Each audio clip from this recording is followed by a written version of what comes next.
ČVUT, je to tak, ale zkrátka je UCCB, a vy to jistě znáte, UCIT je vlastně záležitost, která se skutečně smart řešeními zabývá, a my jsme poprosili Michala Kuzmiče, kolegu z této instituce, aby právě vedl tento panel, takže předávám slovo. Dobré dopoledne, děkuji tady za ty příspěvky, které byly velmi inspirativní. Myslím, že určitě vás dobře naladili na to, co teď přijde. Nás teď čeká panelová diskuze. Já jsem teda Michal Kuzmič z ČVUT UCIP, Univerzitní centrum energeticky efektivních budov. A provedu vás programem, který má za cíl nejenom vlastně vás inspirovat, ale i trochu pozbírat potřeby, které vlastně v současnosti obce mají, které mají vlastně i dodavatelé řešení pro obce a kdokoliv, kdo se zabývá vlastně inovacemi v obcích. Zaznělo tady, že vlastně jedním z těch největších výzev je vlastně reagovat na nové výzvy, které vlastně přináší současná doba, ať už co zmiňovala paní Výsková, co se týče nějaké naší resilience, nebo teď už i obrany schopnosti.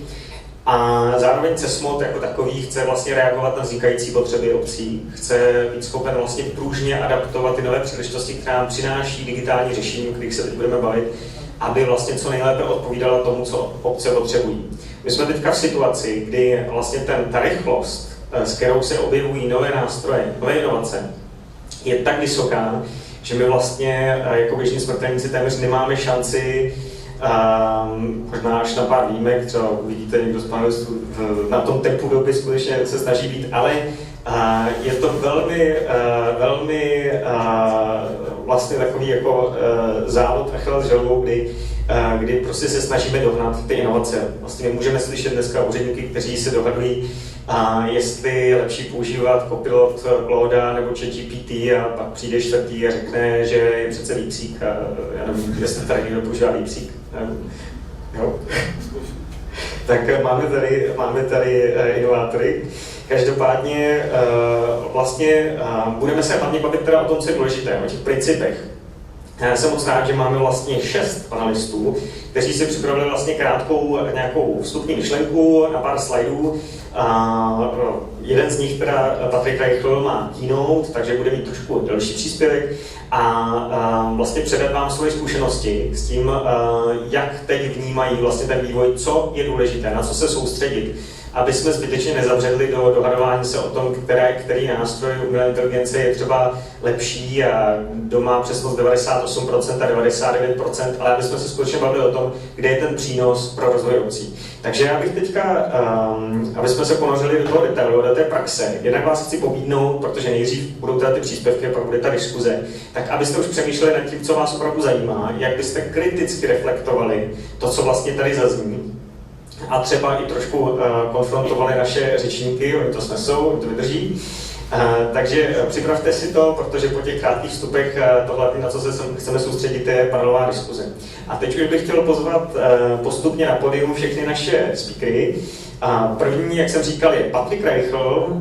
Patrik je ředitelem agentury Jinak, jihomoravské agentury pro inovace, a zároveň byl ředitelem dlouholetým Czech Investu a má zkušenosti ze zastupitelské role.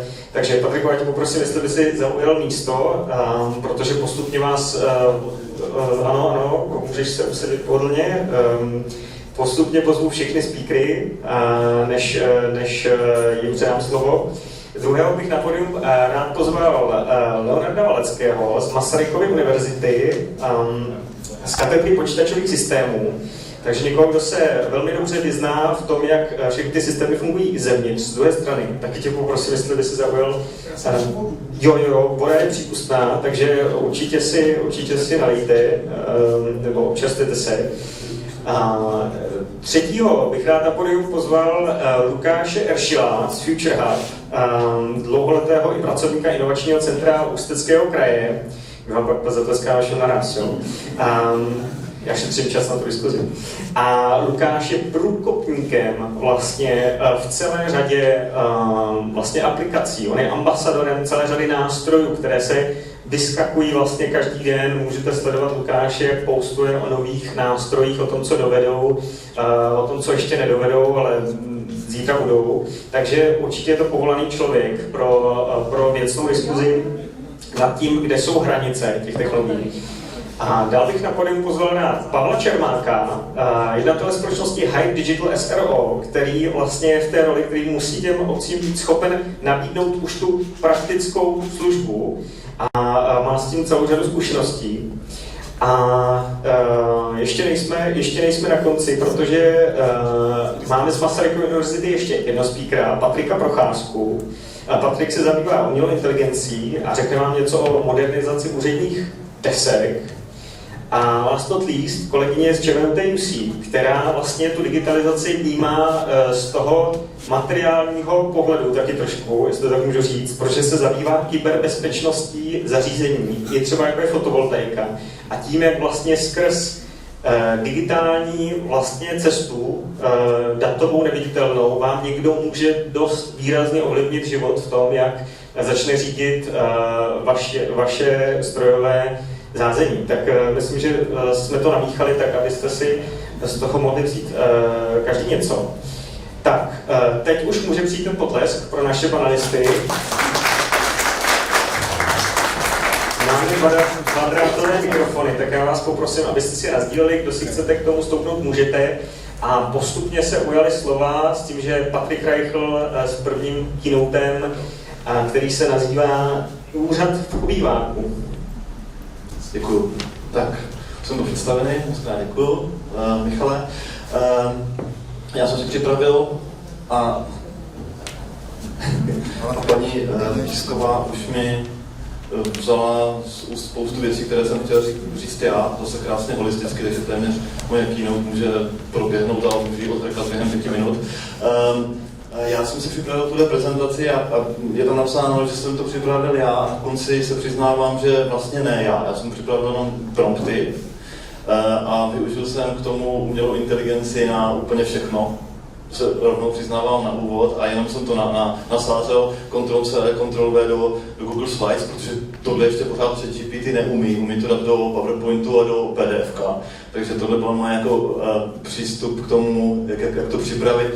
A přemýšlel jsem předtím ještě svoji vlastní inteligenci, svým vlastním mozkem, co bude jako ten nejzákladnější prompt, co by mělo být to sdělení v digitalizaci v podstatě veřejné zprávy, protože ten můj příspěvek se má jmenovat Úřad v obýváku.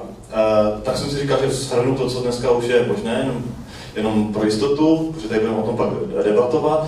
A plus to, že jsem se přemýšlel nad tím, jaké jsou největší možná problémy, nebo říká výzvy, největší potenciál pro to, jak zdigitalizovat úřady a uvědomil jsem si jednu základní věc, kterou tam později ukážu, že jsou obrovské rozdíly v implementaci a zavádění, protože my s tím máme obrovské zkušenosti v agentuře jiné, protože my děláme inovace ve veřejné správě a ve veřejných službách. A jaký je obrovský rozdíl v tom, jak postupuje stát a jak postupují obce, s tím, že stát v podstatě centrálně na úrovni celé České republiky, takže zavede jeden systém a ten funguje všude. Když to tady máme téměř 6300 obcí, které řeší ty stejné věci, ale můžeme tady mít 6300 softwarů nebo aplikací digitálních. Jo? Takže tak já jenom shrnu to, co dneska už lze a hodně tomu pomohlo teda COVID, si myslím, že se uzavřeli úřady a úředníci se nesměli stýkat s lidma, tak se začaly používat i nástroje, které tady byly 10-20 let, různé komunikační kanály, Teamsy a tak najednou se s tím naučili všichni pracovat, ale zároveň to zrychlilo některé procesy, jako je právě zaplacení daně, podání různých přehledů na sociální, zdravotní organizace. Moje manželka podniká, i často dělám všechny ty věci v březnu, když se podává daňové přiznání, když se podávají ty přehledy a vzpomínám si, jak to bylo náročné vypisovat to formulářů. Pak se to zdigitalizovalo, takže ty formuláře byly už jako přepisovatelné PDF, tak to takhle fungovalo asi 10 let. Pak přišel COVID a najednou to šlo na 5 kliků.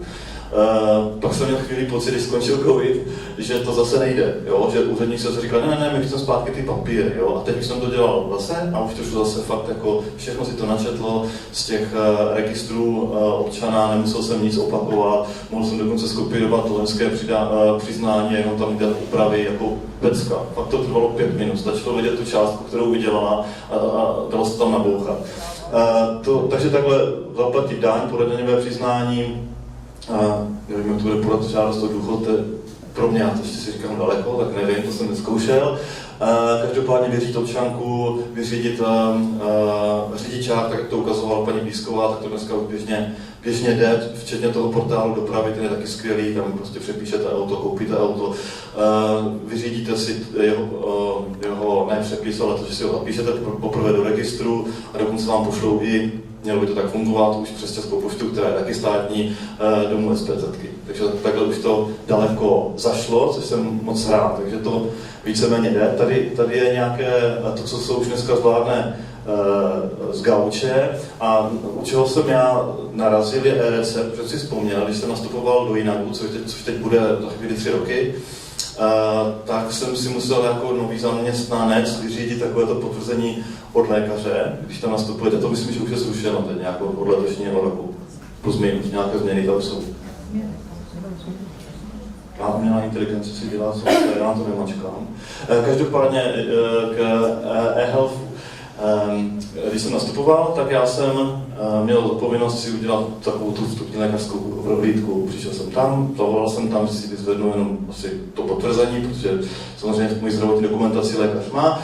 Došel jsem tam, sestřička mi řekla, počkejte si tady. Tak jsem čekal asi 2 hodiny, nechtěl jsem předbíhat, důchodci se rozčilovali, že bych je předběhl, tak to ve skutečnosti bylo, nepřikrášluju si to. Po 2 hodinách jsem se tam dostal a ona řekla, pan doktor vám to nevydá. Takže to nevydá tuto dokumentaci. Ona mi říká, vy už 3 roky máte propadlou, expirovanou očkování proti tetanu. Takže dokud nebudete přeočkován, tak vám to nedá. On na mě má e-mail, on na mě má mobilní telefon, nikdo mi neposlal žádnou zprávu, SMS-ku, nic. Takže jsem absolvoval takový 2měsíční jako přeočkování několik teček, tak mi to dal. A víte, jak to zapsal? To, že to je zase na 10 let, na tu plastovou kartičku, která bude expirovat za 3 roky, kterou už mám 7 let, tak nalepil jako papírek, takovou, a tam napsal, kdo by to je, to už samozřejmě je smazaný, jak to nosím v kapsi, a hlavně tu plastikovou kartičku za 3 roky vyhodím, protože mi přijde nová od zdravotní pojišťovny. Tak takhle to funguje, takže jsem si 100% jistý, že si nespomenu, když to bude 7 let, že mám jít za přeočkování tetanu a zase za 15 let budu dostávat 3 bodky. Takže vidíte, že ne úplně všude v té veřejné správě nebo v těch všech oblastech veřejných služeb to dneska funguje tak, jak by mohlo. Přitom ty technologie už máme dávno, nějaký mobilní telefon, e-mail, internet, prostě běží dávno. Ty kontakty oni mají. Lékaři už dneska často, nevím, jakou máte zkušenost, víc dívají do monitoru, než na člověka a něco vypisují do počítače. To taky dřív nebylo, říkám. Takže vidíte, že ty technologie jsou, jenom se musí umět nějak s rozumem používat. Takže ten úřad nemusí být jenom gauče, jenom na úřad jako při vyřizování nějakých administrativních úkonů, ale samozřejmě i u těchto oblastí. Takže tam, kde to zatím nejde, je, když si žádáte občanku nebo pas poprvé, o změnu trvalého bydliště, žádost z osobní přítomnosti, kde potřebují vaši osobní přítomnost. To mi třeba vyšlo v jiném tom promptu nebo v jiné variantě, mi ChatGPT řekl, že ty žádosti osobní přítomnosti jsou třeba přestupkové konání, že tam potřebujete přijít osobně, nebo svědek musí přijít osobně, nedá se to dělat na dálku. Proč to ještě nejde, jsou různá IT řešení, zastaralé systémy, nedostatek odborníků a papíry jistota. Asi vzpomínám, že tak 20 let zpátky se pořád říkalo, že se musí zefektivnit veřejná správa a že nemá obíhat občan po úřadech, ale má obíhat papír. Papír, jo.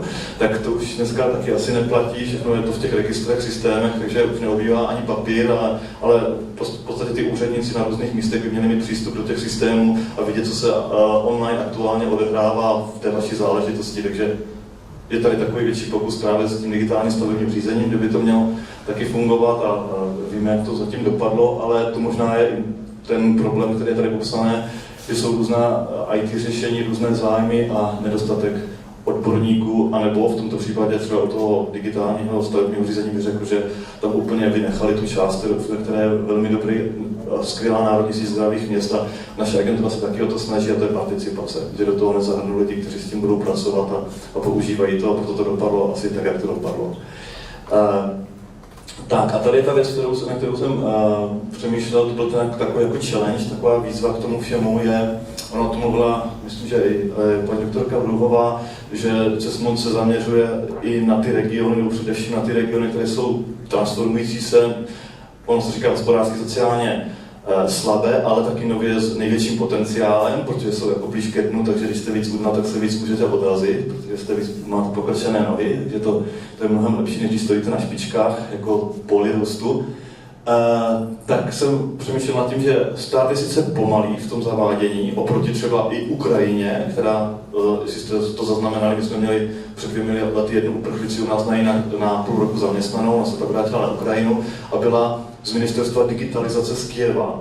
A když nám ukazovala, co všechno už měli, jo, e-občanku, všechno už měli několik let v mobilu, jo, takže to my jsme je jako fakt doháněli. Tak sice je to pomalé, ale když se to nastaví, rozjede se to a podaří se to, jako jsou různé možná datová schránka a podobně, tak to pak jede centrálně na území celé České republiky a odkudkoliv si můžete vyřídit tu stejnou záležitost prostě přes počítač z toho gauče.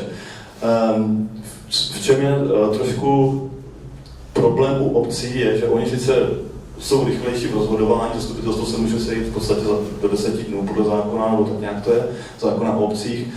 Můžou o něčem rozhodnout, rada hospodaří se schváleným rozpočtem a může zavést některé digitální nástroje rychle, různě placení různých poplatků, ale těch obcí je tady fakt 6300. Pokud oni nebudou více spolupracovat a zavádět společné nějaké integrované systémy, což asi moc se v České republice jako nenosí, nejde to, držne to, jako naposledy, když vznikaly nějaké DSOčka za nějakým společným účelem, tak to byla stavba čistíren odpadních vod a podobných jako infrastrukturních projektů. A rád bych se mýlil a budu rád, když mi pak řeknete, že tady jsou příklady z České republiky, kdy se spolupracuje na zavádění digitálních nástrojů napříč třeba mikroregionu, jo, na třeba placení poplatků za svoz odpadů nebo jakýchkoliv jiných místních poplatků, zábor místa, poplatek za psa a podobně, cokoliv. Já jsem se s tím teda na Jižní Moravě nesetkal a to teda si myslím, že Jižní Morava je v tomhle docela daleko v zavádění inovacích, ale v tomhle ta spolupráce trošku vázne. Tak tam si myslím, že se můžeme dostat k tomu, že to je neefektivní z hlediska ekonomického, že prostě platí každý ten vývoj furt dokola. A že tam pak má smysl možná takováto sdružení, jako je Národní síť zdravých měst, kde to popisovala i paní Písková, že by se mělo kopírovat, že by se měly fakt ty dobrá praxe přenášet, aby to zaváděly jiné města a obce. No a narazíme na problém legislativní, protože ve chvíli, když už to není inovativní zadávání, je to osvědčená technologie, která funguje v jednom městě, tak vy ji musíte soutěžit. Takže nás čeká 6300 výběrových řízení. Jo, takže proto je možná dobré tyto věci dělat možná integrovaněji, takže ono to má svoje výhody i nevýhody, ta roztříštěnost v České republice. Pozitivní příklad je datová schránka, já jsem si ji nechal udělat, myslím, že jsou od roku 2009-10, neberte za slovo, možná, že někdo z vás to bude vědět. Já hned první den, kdy to šlo, tak jsem si ji udělal a pak mi ještě, chtěl jsem říct 15 let potom, což je vlastně do dneška, sem tam chodí papírová obálka s modrým pruhem. Jo, někdy to dělají pro jistotu. Já jsem předvolaný k nějakému dopravnímu přestupku, tak mi to chodí do datovky, jednou, dvakrát pro jistotu, a pak mi to ještě přijde stejně dopisem, že si ji mám vyzvednout, ale tam to stejné. Takže ty úřady a ty úředníci sice mají už jako ty možnosti, ty digitální, že to je jednoduché, ale stejně tomu jako kdyby nevěří, nebo jak to říct, jo, a pošlu vám stejně papírovou obálku. Takže elektronické doručování zdarma, je to pro fyzické osoby, asi znáte datové, pak je tady negativní, ale změna trvalého pobytu, která pořád trvá, musíte ji dělat papírově, takže tady jsou ještě velké rezervy, kudy jít. Co považuji já za úspěch, je e-občanka v mobilu a vůbec jako e-doklady, ty jsou skvělé a digitální identita, buď bankovní, nebo ten mobilní klíč, který možná máte v mobilu, se kterým se dostanete právě úplně všude, i do toho portálu daně, dopravy, úplně všude, vidíte o sobě všechno, takže je to úplně skvělý.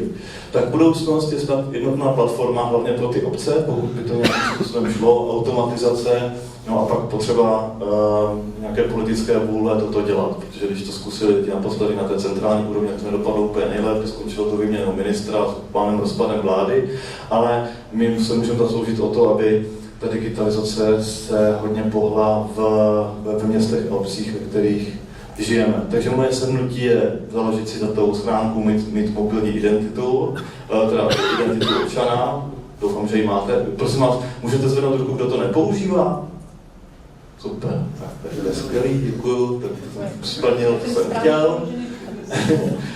A já už vlastně končím a tady je to moje přiznání, texty vytvořil ChatGPT, obrázky Gemini, jakkoliv to z vás jste. Prompty jsem vytvořil já osobně a do Google Slides jsem to nakopíroval taky já osobně. A tímto vám děkuji za pozornost. Děkuju.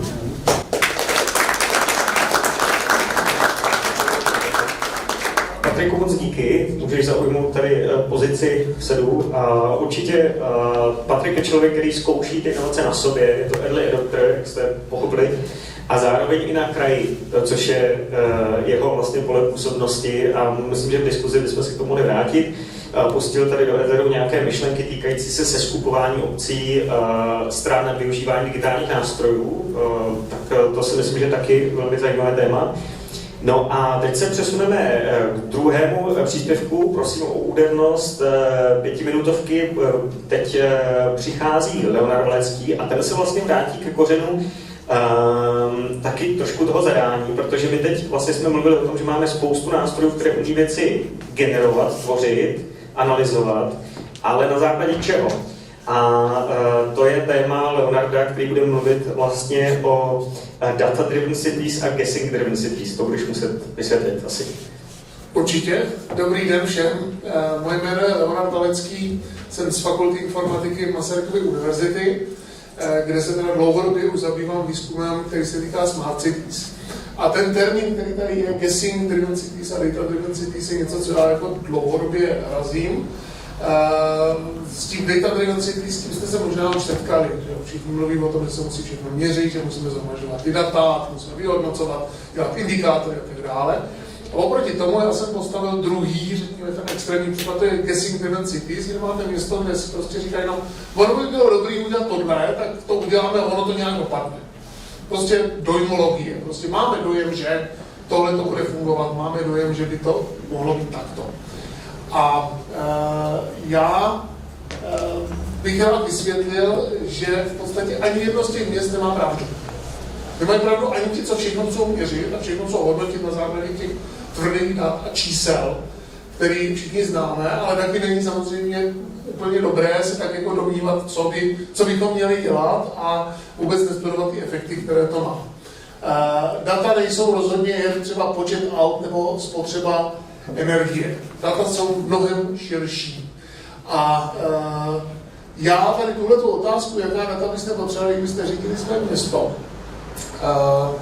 jsem dostal už mnohokrát v různých podobách. Zúčastňoval jsem se před několika lety diskuze, kterou organizovalo město Brno, když plánovalo vytvoření chytré čtvrti Špitálka, kde položili základní dotaz, jaká data bychom měli sbírat.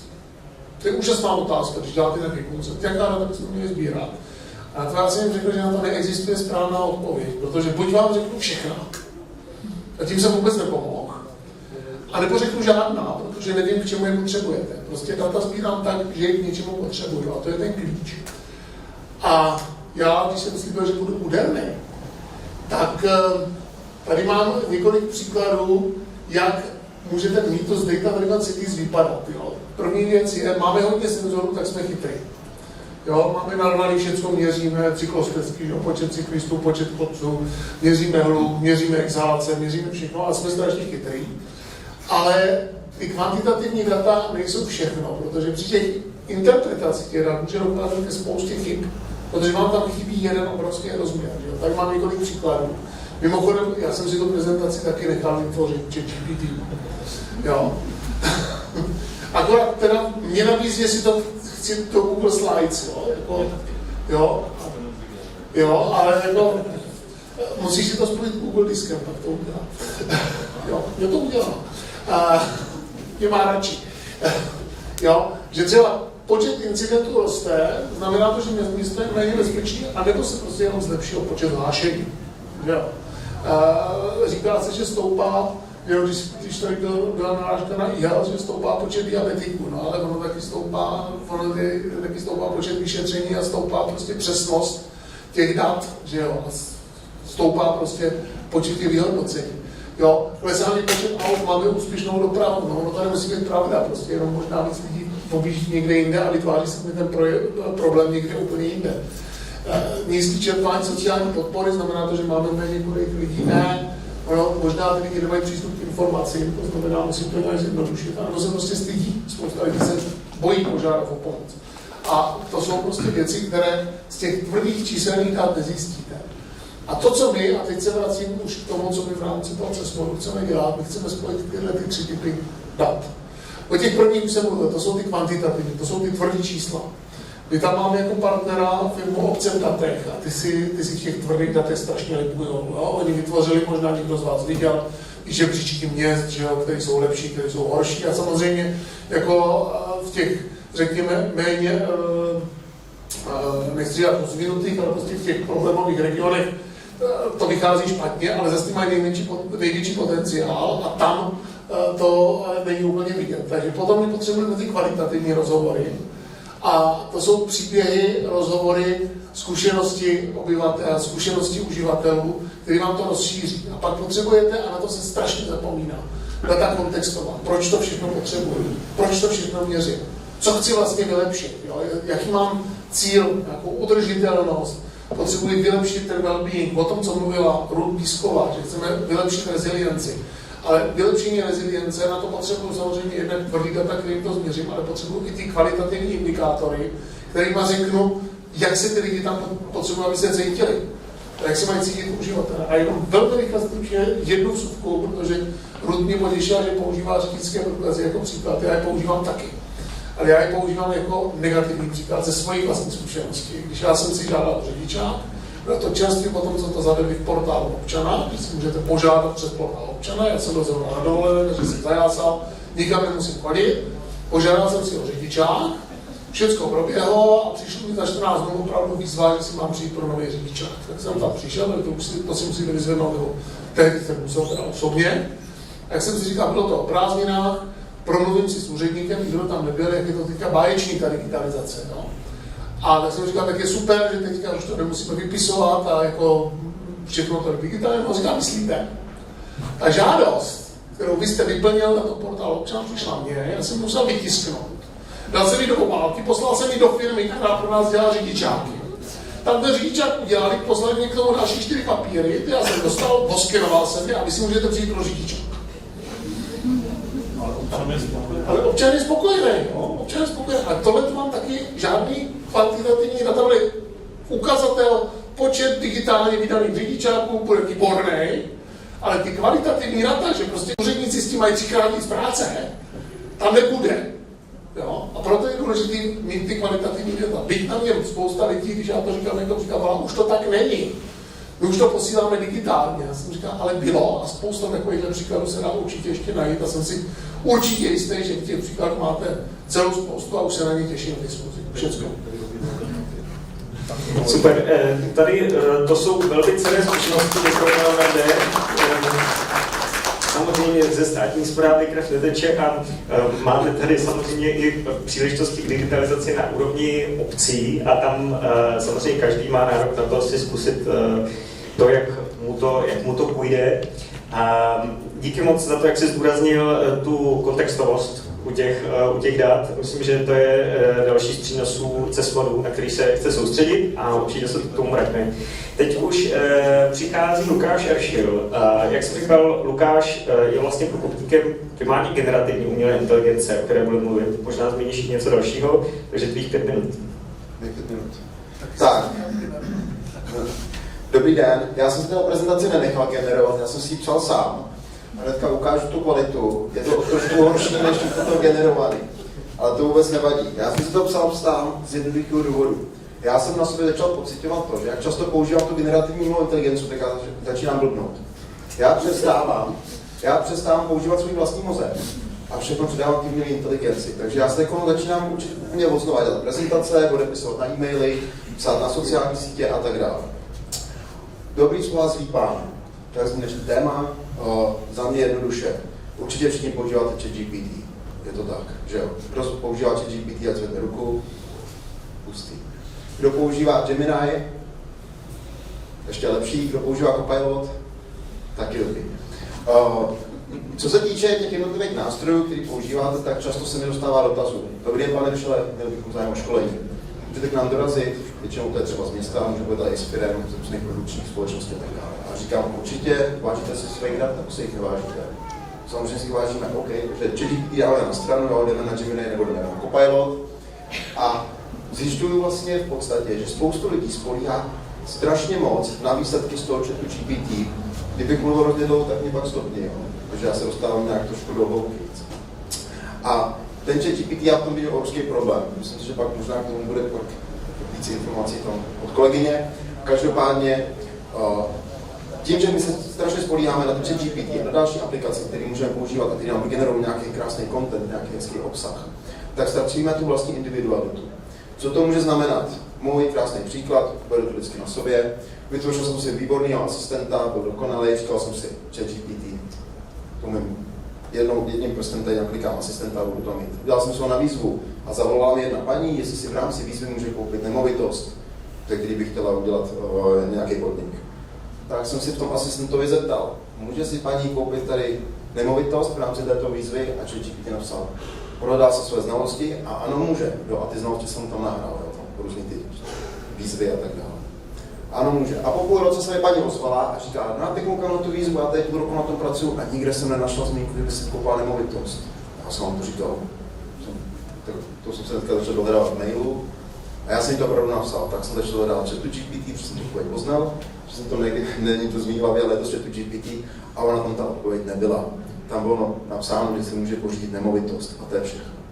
Já pak naštěstí teda jsem si zjišťoval na fondu, jestli je to možný kupovat nemovitost, tak to bylo možné. Ale teď si vezměte tu chvíli, kdyby to možné bylo. A paní pracuje půl roku na projektu, který je nereálný a obrovský problém. To, co vyproduje jakákoliv generativní umělá inteligence, je nutný kontrolovat a kontrolovat a kontrolovat a kontrolovat. To, co vyprodukuje, je jenom návrh.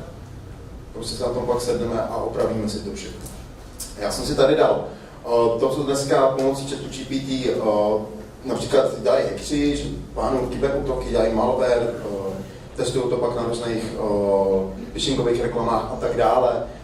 Máme spoustu úniků dat týkající se právě ChatGPT. Strašně málo jich je z Copilota, strašně málo jich je z Gemini. Většina těch líknutých informací a tak dále pochází z ChatGPT. A obrovský problém je právě ten skill decay, což je vlastně zlenivění mozku. Si začnete absolutně spolíhat na ChatGPT a budete s ním řešit úplně všechno. Co budete mít dneska k večeři, co budete dělat, jak máte odpovědět svým šéfovi, že nepřijdete do práce, když se vám nechce, ale jsem jakože nemocnej a tak dále a vám bude vyčítat krásné zprávy. Ve finále to dopadne tak, že já někomu píšu e-mail a přijde mi vygenerovaný e-mail na zpátek a já si říkám, proč se nezeptám rovnou toho chatu já? Ještě minuta. Proč se toho chatu rovnou nezeptám já? A ten chat by mi dal úplně to samou odpověď, jako mi dal ten pán. Jo.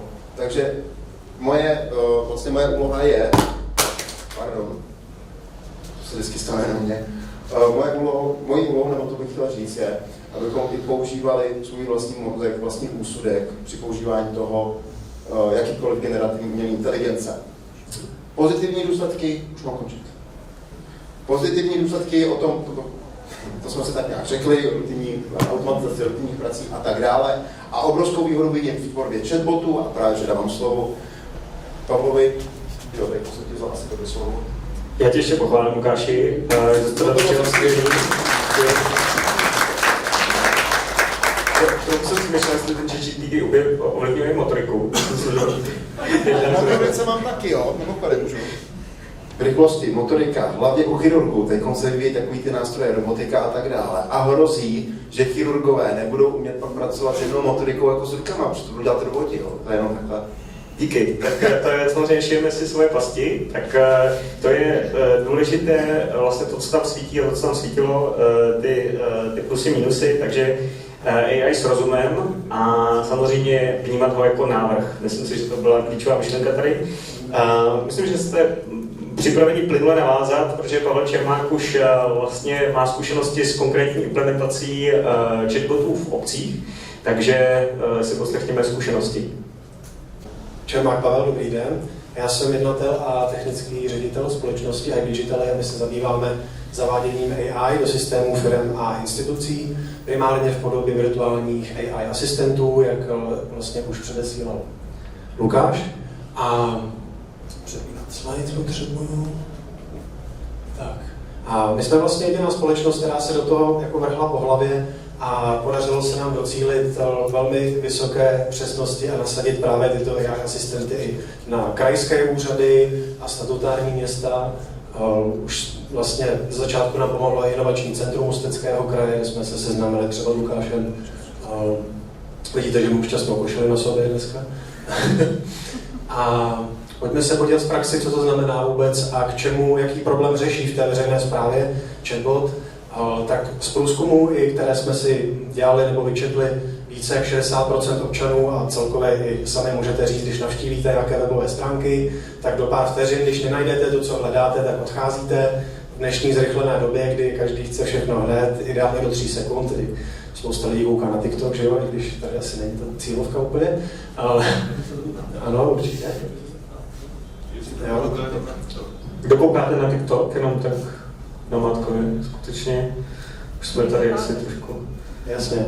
Každopádně, co se týče občanů a informací vlastně, které hledají, tak více jak 70% občanů upřednostňuje nějaký digitální přístup k úřadům a celkově snadný přístup k těm informacím, aniž by museli interagovat s člověkem, řekněme. No a tyto problémy řeší primárně právě AI chatbot, postavený a natrénovaný na webových stránkách dané instituce, úřadu a tak dále. Automatizuje vlastně komunikaci s návštěvníky webových stránek, občany, jelikož webové stránky celkově institucí, úřadů jsou velmi komplexní, mají 10 000 podstránek, spousty informací a sami řekněte, když i kolikrát musíte hledat informaci na webu, proklikat se všemi těmi sekcemi a hledat mezi stovkami kontaktů, organizační struktury a tak dále. Sám, když jsem navštěvoval úplně poprvé stránky úřadu, si pamatuju, tak mi trvalo, než jsem dohledal nějakou informaci, takže to je ta hlavní přidaná hodnota, co vlastně nám AI pomáhá řešit. Samozřejmě je dostupná i mimo pracovní dobu, 24 hodin denně, 7 dní v týdnu, po celý rok, což ústí v obrovské vlastně časovou úsporu, spojenou s touto vlastně podporou občanů od nějakého mediálního oddělení, tiskového oddělení a tak dále. A dokáže komunikovat až ve 150 jazycích, to všichni vědí, když si povídají s AI. A vlastně dokáže komunikovat až i s desítkami tisíc občanů najednou, což už dneska na stránkách krajů a měst i obcí vlastně pomáhá náš asistent. No a můžeme jí nastavit náladu, jakou chceme, když má držet nějaký profesionální tón, bude ho udržovat, když chceme, aby byla více vtipná, může být více vtipná a tak dále. A nebude nám omlouvat a chodit na pauzy a bude pracovat i po pracovní době. Mohl bych poprosit o puštění videa, tedy ukázky. Prezentační.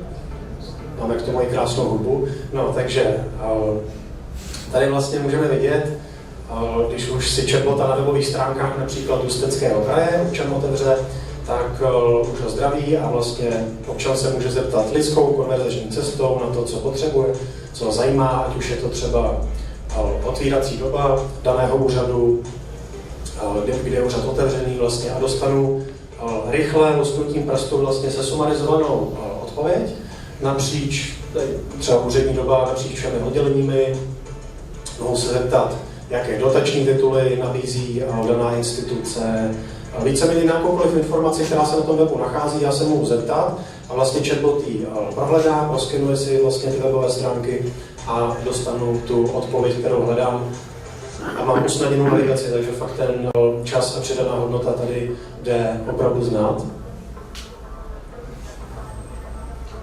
Jasně.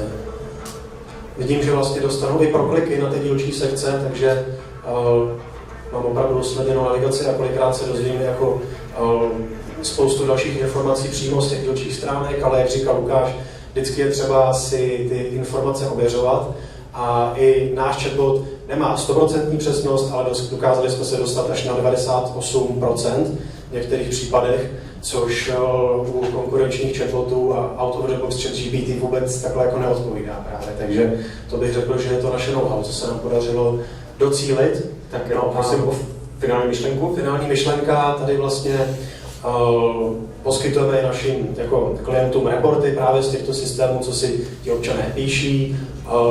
S daným chatbotem v Ústeckém kraji bylo nejvíc zajímavé, že se ptají třeba na dopravu, kontaktní informace, úřední hodiny a tak dále, ale právě na tu dopravu se třeba ptali úplně nejvíc. No a zároveň i vlastně v takovém dashboardu, který jsme vyrobili, lze vidět jednotlivé konverzace, což je zajímavé, když vidíte, na co se opravdu ti občané ptají a co je zajímá, kolikrát je to něco jiného, než si třeba na první dobrou můžeme myslet. No a tady už jenom teda kontakt na mě a na druhou paní jednatelku, pokud by měl někdo zájem potenciálně o takové řešení pro svou instituci, úřad, obec. Chtěli bychom vlastně tento produkt nabízet i ve verzi pro obce, takže můžeme se o tom klidně dál pobavit, pokud by někdo zájem. Díky, Pavle. Praktická otázka. Tak myslím, že sledoval jsem vaše výrazy, kdo se bojí o práci, ale mám pocit, že tady už jste spíš na straně vnímání AI chatbotu jako příležitosti. Možná je tady někdo, v kom rostou obavy, když to vidí? Ne, ale já jsem se naučila větu, chci mluvit s člověkem. To zkoušíme, možná tam nastanou ty 2%.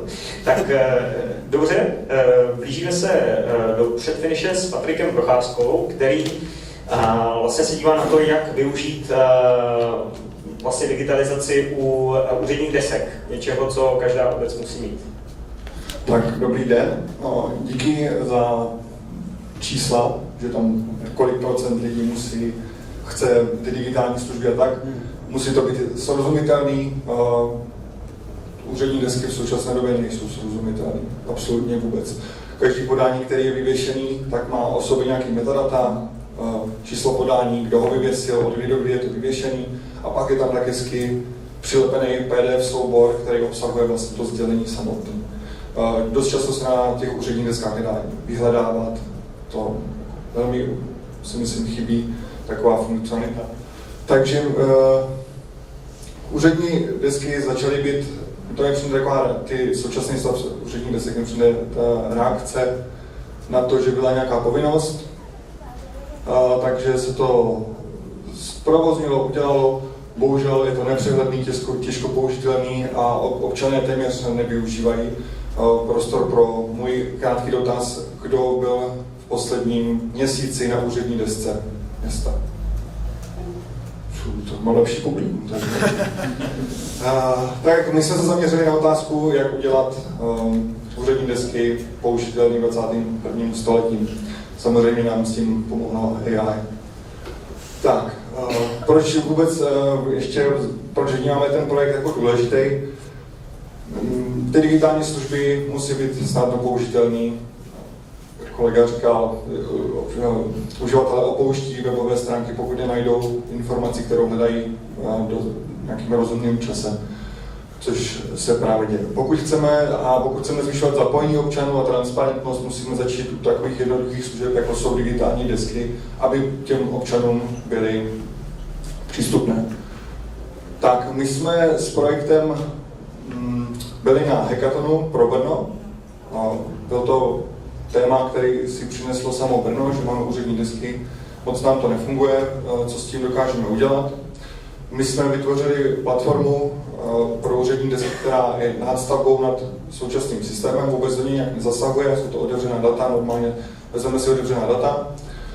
Zpracovali jsme všechny ty dokumenty, udělali jsme si nějaký vlastní pohled nad těmi daty a výsledek byl, že člověk přišel na té aplikace a napsal, ztratil jsem klíče a telefon v MHD a opravdu dostal výsledek podání z kategorie ztráta nálezu, kde byly naloženy klíče a telefon v MHD, bylo to třeba 2 měsíce zpátky.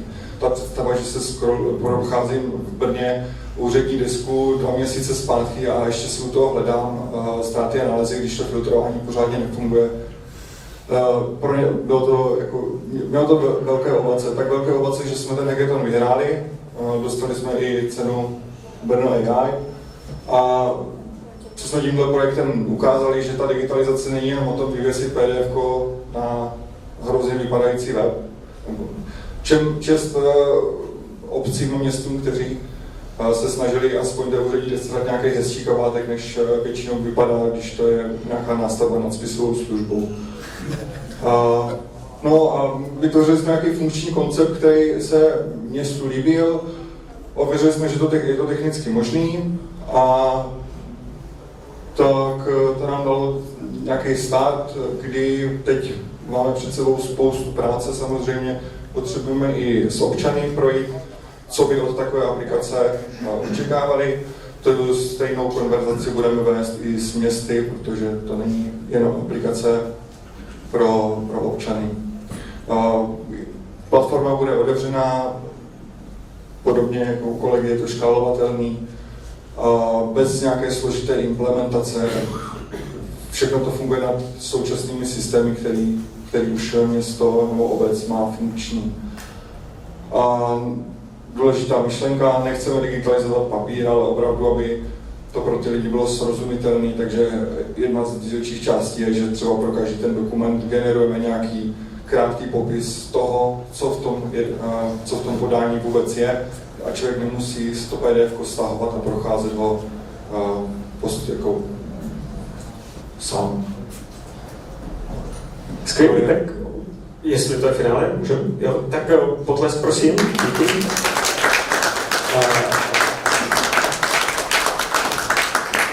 Patrik je živá ukázka toho, že hackathony mají smysl. Teď vám může někdy přijít, že hackathonů je moc na všechno, tak vidíte, že z toho padají užitečné věci. Zároveň tam vidím nový riziko, že se někdo bude příliš dlouho vybavovat deskou, ale samozřejmě rizika nejde vždycky eliminovat hned.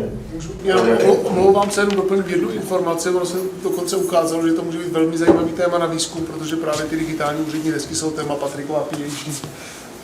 Takže jako jenom doplním. A já připomínám, že vlastně dnešek je takový jako networking, takže pokud vám nějaké to téma přijde, jako, že vám zapadá a chtěli byste třeba tady s Patrikem pilotovat desku, tak třeba je to možnost se pobavit. Last not least, jak jsem říkal, Erika Lendrová vlastně vám řekne něco o tom, když úředník dá rozhodnutí, pořizuje třeba novou fotovoltaiku, pořizuje nové zařízení, na pozadí jsou taky vždycky data. Nějaký systém to řídí, nějaký systém vlastně sbírá data o tom chodu, ale vlastně vypíná a zapíná tu fotovoltaiku. A často je to ten úředník, který má vlastně tu největší moc nad tím, jaký systém to je. Erika vám teďka řekne, na co přišla ve svých posledních výzkumech. Dobrý den, děkuji moc za úvod. Já jsem z USIPu, vedu tam oddělení kyberbezpečnosti, jmenuji se teda Erika Lendrová, Michal už pěkně představil. Já bych chtěla říct jednu věc, tady zazněla několikrát už digitalizace, rezilience, od paní Bískové zazněly moc hezky nějaký geopolitický rizika. Co tady nikdo neřekl ještě, je pár poznámek o kyberbezpečnosti, protože my ty systémy nikdy nebudeme mít rezilientní, když nebudou kyberbezpeční. Protože je hezký, že něco digitalizujeme, to je super samozřejmě, ale když tam nebudeme mít u toho složku kyberbezpečnosti, tak vytváříme ne přínos, ale problém. Já jsem si vybrala fotovoltaiku jako modelový příklad, ale můžete si udělat paralely na jakýkoliv jiný systémy samozřejmě. Takže to zde bylo říkat, je přenositelný i do těch AI chatbotů, do čehokoliv dalšího. Co vidíme jako velký problém u fotovoltaiky, obecně i u veřejných zakázek, my jsme historicky zvyklí na to, že jedeme na nejnižší cenu při těch výběrových řízeních. To není možné už dělat ve chvíli, kdy se bavíme o výběru nějakých digitálních systémů. My tam potřebujeme zavést nějaký necenový kritéria, že když se tam nezavedou cenový kritéria, třeba kyberbezpečnostní, tak to vyhrávají to zařízení, které nejsou kyberbezpečné. Potom máme zpětně vlastně problémy, které se musí řešit nějakýma kompenzačníma opatřeníma. Ošetřovat se zpětně, ve finále to přinese ještě víc nákladů, než kdyby se to zařízení už od začátku vybralo. Sice o něco dražší, ale kyberbezpečný. U té fotovoltaiky to moc hezky vidíme na střídačích. V posledních letech sledujeme si nějakým způsobem vývoj zranitelnosti v těch střídačích, vidíme, že to narůstá, protože prostě zatím pořád bohužel není tlak top-down, to znamená legislativní ze shora na výrobce, aby nějakým způsobem tu kyberbezpečnost řešili, zároveň není tlak od zákazníků na to, že tu kyberbezpečnost chtějí. Takže pak vidíme problémy, viděli jsme už i reální útoky, viděli jsme útok loni v Litvě, velký proruská skupina, ty se podařilo hacknout střídače čínského výrobce Sungrow, vyřadili z provozu zhruba 22 veřejných objektů, byly mezi tím i nemocnice a jedna vojenská akademie. Takže jako to určitě problém, který je potřeba řešit, můžu vás pak vydírat nějakým ransomwarem, to znamená chtít po vás třeba výkupný a tak podobně. Druhá věc, kterou vidíme jako velký problém, geopolitický rizika. Paní Písková to řekla, moc s tím máme problém s Čínou, speciálně v sektoru OZE. Jsme neudělali nic jiného, my jsme vlastně přešli od fosilních paliv z Ruska, tak jsme přišli k Číně, fotovoltaickým panelům, baterkám a tak podobně. Jedna věc je samozřejmě materiálová závislost, tomu se nevyhneme asi nikdy úplně, ale druhá věc je softwarová závislost, kterou jsme si vytvořili, to je špatně. Je to velký riziko. Je to riziko pro vaše data. Čína, když si podíváte na nějaké rankingy toho, jakým způsobem chrání vaše data Čína, ve chvíli, kdy používáte nějaký čínský cloudy, čínský softwarový řešení nijak. Víceméně nijak. Čína drží asi zhruba 82. příčku v bezpečnosti, Česko drží 4. jenom pro porovnání. Jo. Velký problém je ve chvíli, kdy ta vaše fotovoltaika nějakým způsobem komunikuje do čínského cloudu, ztrácíte veškerou ochranu, kterou vám dává evropský GDPR, kterou vám dává Evropská směrnice NIS 2 pro kyberbezpečnost. Takže jenom myslet na to, ve chvíli, kdybyste vybírali fotovoltaiku, ptejte se vždycky na to, kam odchází vaše data, jak jste legislativně chráněni.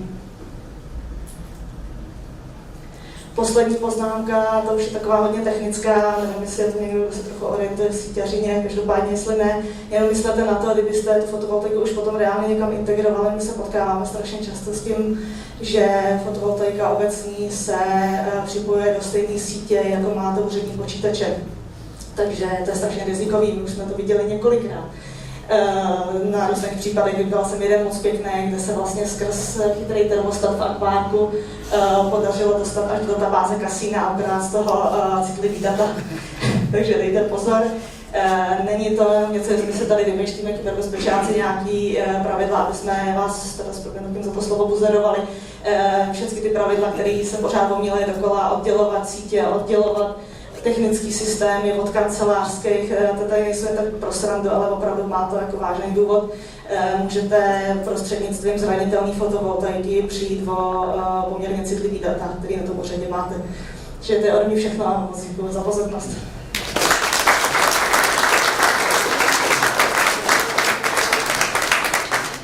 Díky moc. My jsme se snažili vyvážet samozřejmě poměr toho nadšení s poměrem zdvižených prstů, co se týká nějakých jako rizik. Snad se to povedlo. Určitě sledujte Eriku a její příspěvky o tom, jak se věnuje vlastně zranitelnosti technických zařízení.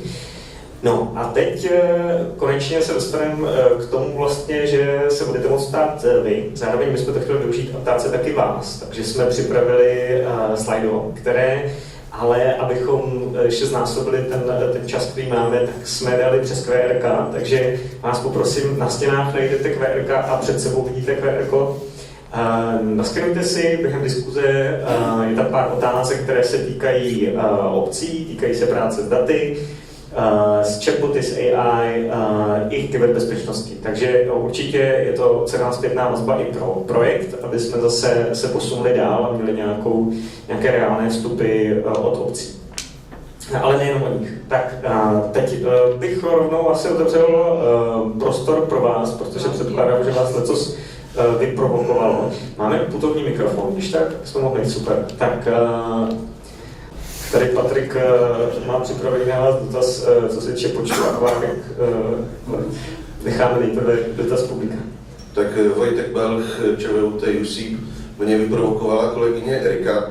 A já bych se chtěl zeptat, jak to je s používáním cloudu, který sice nejsou v Číně, ale jsou někde jinde mimo EU, a tudíž třeba v USA. Jaký tam jsou garance bezpečnosti s ohledem na evropskou legislativu versus třeba americká nebo jakákoliv jiná po světě? Jo, tak co se týče ochrany dat, existuje mechanismus toho, jakým způsobem se porovnávají země mezi sebou z pohledu té ochrany dat, jmenuje se to Adequacy Decisions, je to normálně dostupné na stránkách Evropské unie, výsledky vlastně toho porovnání, tam se dají dohledat, který země Evropská unie považuje za legislativně srovnatelný s kyberbezpečnostním právem unie. Takže se tam dá dohledat, Amerika je mezi nima, jsou tam ještě další země, je tam třeba namátkou Izrael. A tam se dá normálně podívat, který země můžeme považovat za srovnatelně bezpečný. Jo. Samozřejmě jako teď současná geopolitická situace jako je trochu taková, jako tomu moc nenahrává tomu tvrzení a zatím Amerika tam pořád zůstává taky jako srovnatelný kyberbezpečná s Evropskou unii. Jestli se nepletu, tak celá Ukrajina je zálohovaná na cloudech v Americe. Je to tak pořád? To tak a třeba Nizozemí, taky Dánsko, taky to už diskutují o tom, protože oni se teda převedli vlastně na cloudy Amazonu veškerou státní správu. Ze svých původně to měli spravovaný na svých serverech fyzicky umístěných teda v Dánsku a teď zase řeší, že by přišli zpátky, že to začali považovat za velký riziko. Je víceméně veškerá jejich infrastruktura je spravovaná jako v Americe. Tak, jak se říkala, pořád ještě má smysl svoje data v Americe, tak doufám, že se to vydaří. Tak nešetřete naše speakery určitě, tamhle kolega v páté řadě. Mám takový dotaz vlastně k umělé inteligenci, že jo? Jak jste jako zmiňovali, tak umělá inteligence dneska dělá chyby, což samozřejmě jako je špatně, na druhou stranu je to vlastně vývoj. Jo, před 3 lety umělá inteligence neudělala vůbec na nic, jo, to bylo úplně hrozný. Já jenom chci se zeptat, vlastně to je to samé, jako když přišly GPSky, jo? První lidi, co cestovali po Evropě, tak měli papírovou mapu. Otázka je, kolik z vás má dneska papírovou mapu pro jistotu, že GPSka v Evropě nebude fungovat. A teď moje otázka zní, představte si, že ta umělá inteligence přestane dělat chyby, nebo ty chyby budou, nebo ta přesnost bude 99, a teďka 700 nebo 7 devítek. Jste schopný, jste připraveni na to vzdát se toho času kontrolování a tak dále a plně důvěřovat umělé inteligenci, když víte, že tady přesnost je mnohem přesnější než cokoliv jiného, byste jako se, já nevím, v normálním životě se potkali, jakýkoliv vlastně expert nemá takovouhle přesnost, jako to umělá inteligence. Jste principiálně ochotný se tomu odevzdat a říct, jo, ale a ušetří mi to čas a já vlastně už budu pracovat 2 dny v týdnu, protože nebudu muset kontrolovat, jo, vlastně dění ty umělé inteligence. Kdo se na to cítí? Tak já jsem si, že vy dva tak sedíte oba dva, děláte přes ty chatboty umělé inteligenci, tak spíš je to dotaz na vás, takže Lukáš. Tak já si teda s dovolením vezmu slovo. Já si myslím, že jakmile, a je to jenom můj názor o konspirační teorie, jakmile bude 100% umělá inteligence, tak nikdo z nás nebude mít práci, protože se prostě my budeme nepotřebný, jo. Jako, na co šéf mě bude zaměstnávat, nebo tak, když se zdal toho chatu nebo na cokoliv jiného a odpovím 100% správně. Já si myslím, že naopak ty lidi, pravděpodobně se stane, že umělá inteligence jednou bude 100% spolehlivá, taky záleží na těch datech, na těch vstupech, který teda bude mít k tomu, aby byla spolehlivá. Ale ty lidi si myslím, že se budou chtít spíš vrátit takový ty osobní stránce, kdy budou chtít prostě komunikovat spolu. Oni nebudou ty lidi chtít mít 100% přesnost. Třeba v některých oborech samozřejmě, o zdravotnictví a tak dále, ale já si myslím, že naopak to bude tíhnout k tomu, že lidi se začnou třeba znova setkávat a bavit se mezi sebou.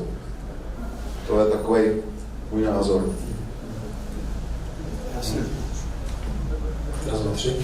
Já si myslím, že to je hodně otázka principu, spíš, jako trošku už i filozofická otázka, ale ono to k tomu jako neodvratně směřuje. Když se podíváme na ten trend, tak jako to je první technologie, která se opravdu exponenciálně nejenom adoptuje, ale zlepšuje. A myslím si, že řekněme, lidé, kteří budou tu umělou inteligenci ovládat, tak budou určitě mnohem výkonnější než ti, kteří jako to adoptovat nebudou a nebudou se tomu věnovat vůbec. Tady to, co jste říkal vy, si myslím, že už je otázka, těžko to jako predikovat 5, 10, 15 let, až přijde ta obecná umělá inteligence. Pak věřím tomu, že lidi už nebudou muset vůbec trávit čas těmi mundánními jako činnostmi a budou se opravdu moc věnovat tomu, co opravdu chtějí.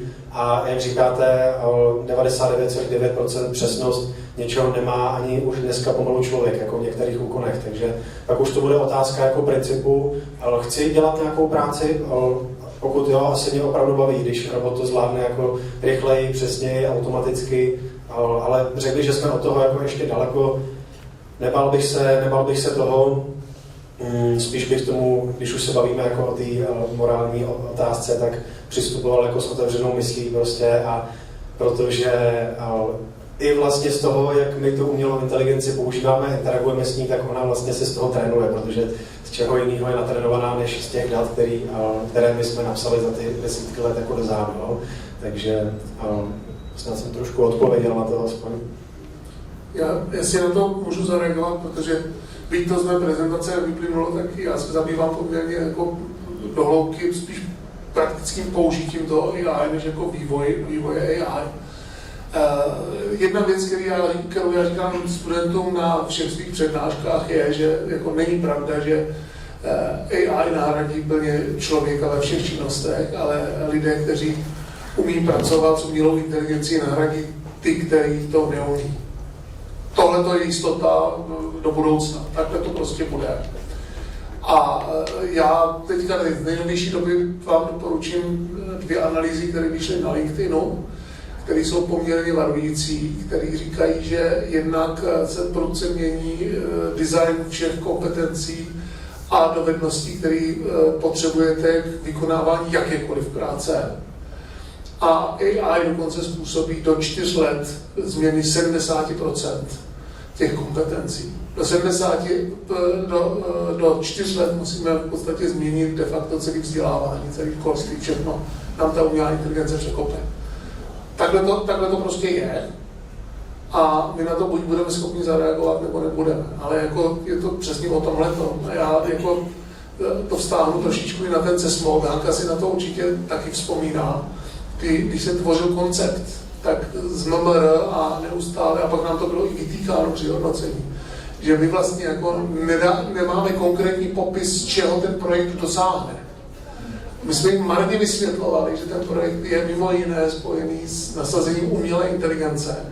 A my nejsme schopni říct, kde ta umělá inteligence bude za 5 let, tudíž nejsme schopni přesně definovat, čeho v rámci toho projektu dosáhneme. Jo? Mimochodem třeba to, že bude umělá inteligence schopna absorbovat všechny strategie a jakýmsi způsobem je namapovat na příklady dobré praxe, to už je věc, kterou nám ChatGPT a podobně umí udělat teď. Jako neumí úplně přesný, ale v tuhle chvíli už to jakýmsi způsobem dělá. Když jsem s tím přišel v roce 2018, v první verzi koncepce Smart, tak na mě všichni koukali jak na blázna, že to nikdy nebude možné. Dneska to už možný je. Takže proto jsem říkal, neptejte si mě, co to bude umět za 5 let. Já to nevím a neví to nikdo na světě. Takže prostě tak to je. A poslední věc k tomu vašemu dotazu, jestli budeme ochotní pustit svoje data a svoje prostě schopnosti umělé inteligenci. Kdo z nás řeší, co s našimi daty dělá Facebook, kdo řeší, co s našimi daty dělá Google. Prostě ta hodnota toho, co dostáváme, je pro nás taková, že ty data ochotně pustíme. Já si myslím, v okamžiku, kdy bude ta umělá inteligence na této úrovni, spousta lidí to nebude řešit a prostě to udělá. Tak Patrik určitě zreflektuje své zkušenosti s územím. Já rád, protože ta otázka byla fakt skvělá, dobrá, mě bavila. Chtěl bych se vrátit možná jiný úhel pohledu k základům teorie komunikace. Když to budeme aplikovat jenom tu otázku třeba teď na ChatGPT, ptáte se, on nám odpovídá. Tak pořád základ komunikace je, že tam máte vysílač a přijímač. Ten vysílač bude 99,9 perfektní, ale na druhé straně vždycky bude člověk, který se na to zeptá a on to každý pochopí trochu jinak. Že přijímač, to jsou základy komunikace, že vlastně on si to interpretuje po svým a když 3 lidi budou číst, 2 lidi budou číst to též, tu odpověď, tak každý ji pochopí nějak jinak. Takže si myslím, že to úplně jako v nejbližší době nehrozí a každý soudný člověk si bude alespoň v některých záležitostech ty věci stále ověřovat, ať už to bude zdravotní věc. Takhle, když nejde o zdraví, o život a bude o nějaké úřední záležitosti, si chcete zjistit, jaká je otevírací doba úřadu, nebo jestli si můžete podat řidičák žádost tam nebo tam, tak to asi ověřovat nebudete, ale u těch podstatných si myslím, že si to lidi budou ověřovat pořád. Patriku, jestli ještě u toho můžeme zůstat, protože když to přeneseme do té praktické roviny, jo, do jaký míry, Leonard říkal, nevidí 5 let, ale říká, za 4 roky to bude, už musíme být nějakým způsobem ready. A když v tom systému inovačních brokerů, který máte, který objíždí vlastně Jižní Moravu a zjišťuje, co obce potřebují, aby nějakým způsobem na to mohl jinak reagovat, tak bavíte se třeba i o tom, vlastně jsou 2 aspekty té otázky ještě. Jedna věc je odpovědnost, to tu pořád asi bude mít ten člověk. a za to rozhodnutí finálně na základě toho AI. Takže jestli jsme připraveni nějakým způsobem se s tímhle vypořádat. A druhá otázka je pořád digital divide. Ještě nikdo neřekl, že skončil. To znamená ta mezera mezi lidmi, kteří mají přístup k digitálním technologiím a nemají. Počítá se s tím mezi obcemi na Jižní Moravě, že vlastně do pár let už digital divide nebude problém a tudíž všichni se skrz třeba chatbota na desce budou schopni dorozumět, anebo pořád budeme žít vlastně ve dvou paralelních rovinách. Takže dvě podotázky, odpovědnost a vlastně forma. To na to úplně nevím odpovědět jako ani v nějakém časovém horizontu, ale myslím si, že já když jsem pracoval třeba na Czech Investu, chystali jsme různé dotační programy i na Ministerstvu průmyslu a obchodu, i když byly covidové kompenzační programy, tak pořád se myslelo na to, že může někdo přijít s papírem.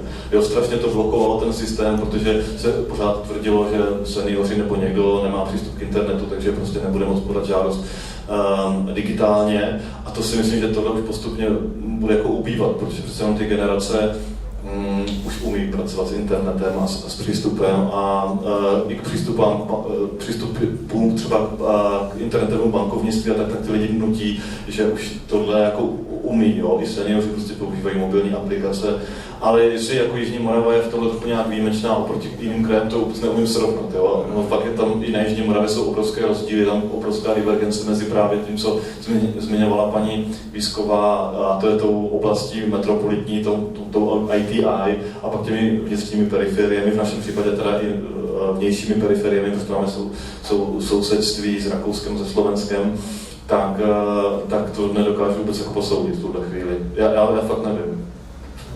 Jo, to je legitimní odpověď samozřejmě a podobně to možná bude ještě s tou zodpovědností, stejně jako je to samořídících aut, kde taky ta zodpovědnost v tuhle chvíli ještě není úplně dořešená. Máme tady otázku z publika, 2 dokonce. Dobré poledne, Karol Marek, starosta obce s rozšířenou působností Lysá nad Labem. Já mám těch otázek několik, líbila se mi ta diskuze o úřední desce, protože upřímně jako to je klíčový pro občany. My si můžeme říkat spoustu informací, ale na té úřední desce je prostě to, co je podstatné, a pokud prostě mi prošvihnou termín, tak prostě je to háj. Jak budete řešit ale situaci, kdy ta vaše nadstava na tu úřední desku nebude 100%. Prostě ta odpověď tam nepřijde dobře. A v té chvíli ty lidi to nebudou vědět. To je pro mě jako jedna věc. Druhá věc je, jestli máte představu, kolik my jsme třeba jako 10 000 město, máme nějakých 110 úředníků, kolik z toho je ajťáků. A máte takovou představu napříč obcema, kolik máme IT náklady a jak to do budoucna se bude vyvíjet. Protože to, co já jsem dneska slyšel, vypadá to hodně zajímavě, ale jenom přidáváte další a další systémy, nic neredukujete. Všechny ty systémy, my máme 4 ajťáky a to jsme jako posílili. A to jsme na tom hodně dobře proti jiným obcím. Ale to znamená, ale oni dělají úplně všechno. Od vývoju, od počítačů, notebooků, správce sítí a všech aplikací. Takže to si umíte představit, kolik času mají opravdu na takovéhle věci. Extrémně málo. A my tam budeme přidávat další a další aplikace. A já z vašich stran neslyším vůbec nic, co budeme redukovat. Jak budeme řešit spisovou službu, to mi přijde úplně fatální. Jak budeme řešit registr smluv, který máme interní, externí. Jak budeme řešit neustálou duplicitu, protože máme duplicitu až triplicitu ve všech informacích. A jestli ty systémy nezredukujeme, tak já si neumím představit do budoucna, jak obce budeme vůbec fungovat. Protože to všechno děláme my a jsme za to zodpovědní sami. Povětšinou, že ty systémy nejsou vlastně státní. Tak to jsem chtěl otevřít to do téma. Děkuji. Těžká otázka, zároveň určitě máte svůj názor, tak Patriku, jestli. Tak to byla otázka, já jsem dostal sadu otázek. Tak zkusíme to postupně. Možná tady to z mé nervózní prezentace nevyplynulo, to není to chatbot nad úřední deskou. Je to nový rozhraní nad těmi daty, které na úřední desce už jsou. Furt to funguje, že je tam seznam podání, prokliknu se na detail, jen ty data z toho PDF jsou vytáhnutý už do té aplikace jako takové.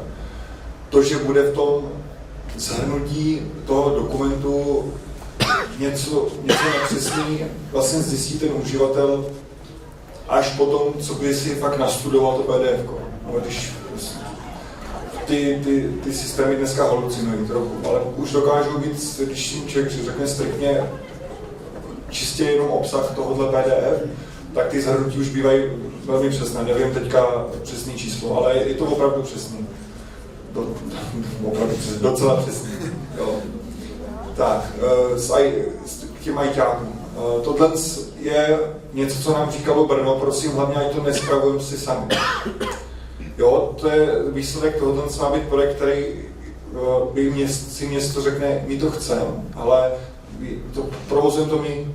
To je jenom, že se s váma domluvíme, vezmeme si ty otevřený data z desek a naroubujeme to do našeho systému. Vy s tím pak nemáte žádnou starost, maximálně nějaký kontrolování těch dokumentů, že ty zhrnutí těch dokumentů, třeba nějakých klíčových, že se vygenerovaly správně a případně si ho opravit. No, tak to k tomu. A ještě jsem tam něco ještě, co bych měl. Redukce systému, jestli někdo další si má já možná, Patriku. Redukce systému je vždycky složitá. Zvlášť v tom konzervativním systému, jako to je obce. Když vezmu v potaz Brno, to je docela velké město, 29 městských částí, pokud se nepletu. Každá městská část, ale spoustu městských částí používá jinou spisovou službu.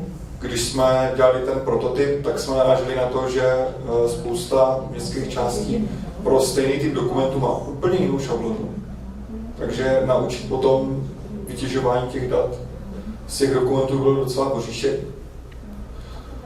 Tak tam jako je potřeba to vzít i z té druhé strany, dělat říct a třeba by v rámci toho většího města, kde je víc těch samosprávných celků, tak si říct, ale tak a pojedeme všichni tu jednu spisovku. Fakt to nařídit na jeden systém. A všichni používají jeden systém. A pak je to jednodušší asi pro všechny, bych řekl. Je to strašně složitý, spisové služby.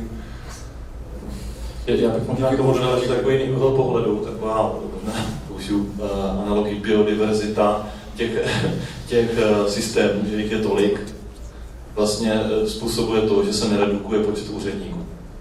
Jo, protože jich je mraky. Včasně na těch obcích a podobně, každý používá svoje. A já nejsem žádný jako kritik toho, že je hodně úředníků a že to stojí stát hodně peněz, to úplně není pravda. Mají fakt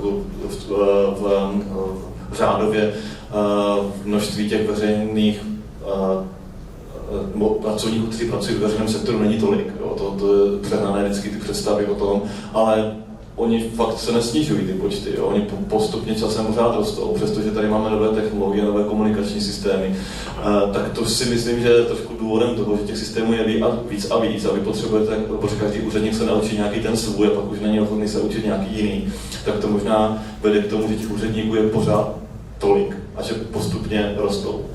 Jo, a tady ukazovala Ruth Písková to, jak to dělají v Ústeckém kraji, my to máme na Jižní Moravě podobné, že jsou skvělé agentury, které se věnují různým jako inovacím, energetice, tomu.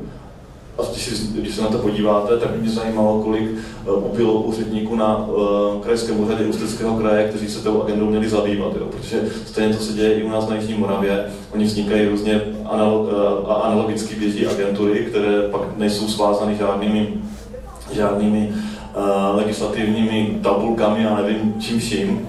Můžete tam jako pracovat s těma lidma na najímací odborníky, funguje to jinak, tak pak samozřejmě očekáváte jako občan, daňový poplatník, že by se mělo to někde odrazit jako na efektivitě toho úřadu, že když někdo dělá věci za úřad, tak by na úřadě se to mělo redukovat a to se neděje. Já teď nechci srovnávat náklady na úředníka a na ajťáka, jo, ale dobře, tady možná klíčový ještě moment, který vnímám, směřuje to opravdu k tomu, že se ušetří i vlastně na provozu těch nástrojů, tady ty inovace těch nástrojích, anebo, jak říká tady kolega, vlastně se přidává nová vrstva? No, za mě je potřeba pochopit, co se opravdu teďka děje. Jo? Za mě si myslím, že by nemělo nastávat to, že byste museli přibírat ajťáky, protože my se dneska nebavíme o tom, že to bude něco, co ti ajťáci budou umět zvládat. To by měli být odborníci, kteří třeba umí řídit, ať už obec, kraj, region, právě pomocí nástrojů umělé inteligence. Já to řeknu tak v rámci CESMODu, jeden z úkolů, který máme, to teďka děláme sice na, řekněme, státní úrovni, ale to je, řekněme, ten prvopočátek, je, že mapujeme vlastně zdroje, které jsou dneska k dispozici pro oblast Smart. To jsou takové ty aplikace typu Obce Pro, databáze strategií, databáze dobré praxe a tak dále, protože naším cílem je právě tyhle ty datové zdroje sjednotit, tak, aby jsme je mohli použít pro tu umělou inteligenci, aby se je mohla naučit. A krom toho, že jsme zjistili, a samozřejmě to s těmi provozovateli postupně řešíme, že ty databáze buď obsahují nějaké chyby, špatné údaje, prostě těžko se používají, tak samozřejmě zjišťujeme, že spousta údajů se tam taky tabluje, že používají prostě stejný data a podobně, což je třeba případ Obce Pro, Smart City Compass, kde se prostě nám část dat překrývá. A my to právě řešíme v tom, že to chceme zredukovat, tady tyhle ty věci, aby prostě existoval jeden zdroj pravdy, aby se to třeba všechno propojilo. A v tomto okamžiku my budeme v rámci toho projektu umět popsat, jak má ten proces té redukce v této vrstvě vypadat. Co to udělá potom nad tím? To znamená, jakým způsobem se zařídí ta obec, když zjistí, že prostě může redukovat nějaký ty svoje datové zdroje, že nepotřebuje prostě všechno dělat dvakrát, třikrát, ale stačí to jednou a jak to udělat. To už je potom věc, kterou musí řešit další odborníci, kteří toto budou umět používat. Proto jsem mluvil o těch 4 letech. Jo. My dneska na univerzitách pořád učíme de facto tak, jak jsme učili před, 20 a více lety, ale ono to tak jako není. Jo. My opravdu potřebujeme dynamicky překopat celý ty studijní programy, protože když jsem se bavil se svým spolužákem, který je děkanem v ekonomicko-správní fakulty, profesor Špalek, tak ten po mně chtěl, aby jsme připravili právě kurz o AI, který chce dát povinně všem studentům ekonomicko-správní fakulty, protože říká, že prostě do 2 let nevidí jako smysluplného ekonoma, který neví nic o AI. A použití AI prostě ať už ve firmě, ve veřejné správě, v regionálním rozvoji, kdekoliv.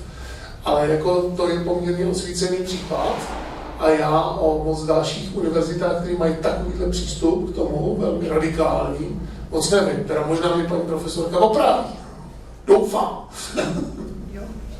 Tak tady to je velmi záslužná činnost, co dělá Leonard, protože on se opravdu snaží uklízet mezi těmi daty, co máme na té státní úrovni, provazovat je a hledat ty duplicity, triplicity, kvadru a tak dále. A vlastně něco podobného možná se dá dělat v těch obcích. Je otázka vlastně, kdo to dovede a kdo takovou službu vám umí nabídnout, abyste zároveň mohli využívat všechny ty nové příležitosti a ještě teda si snižovali stavy, věc proti vašmatý, stavy v administrativě. Každopádně ještě máme prostor na jeden, maximálně 2 dotazy. Myslím, že kolega ještě zarobil první. A pak tady máme druhý dotaz. Tak, dobrý den, Tomáš Vazlova, město Jeseník. Jinak děkuji za uspořádání této příležitosti, která je poučná. Jinak si dovolím komentář panu Rechlovi k duplikování digitálního podávání a papírového podávání. Tak pokud patřičně občany motivujete, tak dosáhnou obrovských digitálních zdatností, protože nám se podařilo odadministrovat žádosti o povodňové dotace v řádu stovek bez jediného papíru. A někteří potřebovali pomoct, ale já jsem zakázal papír a nakonec se to podařilo, existovala jedině papírová Excelová tabulka, s tím formulářem digitálním nám pomohlo Národní síť zdravých měst, za což také děkuji. A teďka dotaz, my už jsme to nakousli, týká se to kolegů, kteří řeší chatboty nebo AI. Pokud my nasadíme tuto technologii skvělou, s možnými apokalyptickými důsledky, které jak jsme zaslechli, na data, která nejsou validní, tak se k té apokalypse asi trošku blížíme. A chtěl jsem se zeptat na tu zkušenost, když jste zaváděli třeba chatboty na úrovni kraje, jak tam byla zajištěna validita toho, z čeho je čerpáno, protože to mě v případě třeba webu města Jeseník naplňuje velmi chmurnými představami. Určitě chápu vaše obavy a to je velice dobrá otázka, už to tady několikrát zaznělo, že ty data jsou vlastně pro AI nejvíc stěžejní a věřím, že jste na dobré cestě, protože to je obrovský vlastně největší překážka mít data očištěný, mít je v dobré podobě a pak ta vlastně přesnost té umělé inteligence je čím dál tím vyšší. Řekl bych, že my jsme se s tím problémem vnitřně popasovali dobře, protože právě nebylo to ze dne na den, že bychom najednou zjišťovali, že wow, to odpovídá furt dobře, byl to jako postupný proces právě. No a vzniklo to vlastně postupně tím, že jsme zkoušeli jako různé technologie, různé jako databáze, různě uplítat ty data, vyextrahovávat je z těch webových stránek právě, aby ta naše cílová skupina nebo ti naši klienti neměli další, řekněme, nějaké povinnosti, ty data nám poskytovat a tak dále. Takže vyvinuli jsme nějaký vlastní systém, řekněme, který si ty data dokáže si ty webové stránky proskenovat, extrahovat si z nich ty data a očišťovat je a vlastně vyzobat si z nich ty nejvíc validní data a uplést je do toho tvaru, aby to vlastně ten AI systém co nejvíc rozuměl a ta přesnost byla co největší.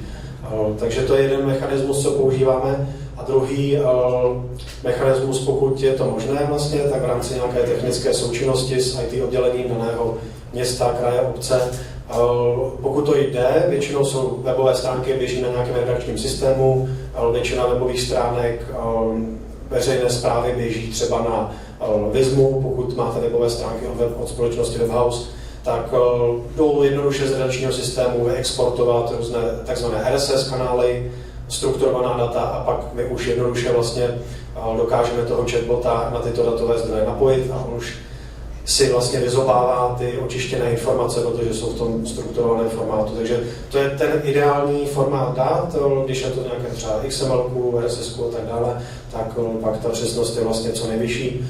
A říkám, my to většinou vyžadujeme vlastně od těch klientů tady ty data poskytnout, ale pokud to nejde, použijeme ten vlastní systém, takže máme jako obě tyto cestičky, no, řekl bych.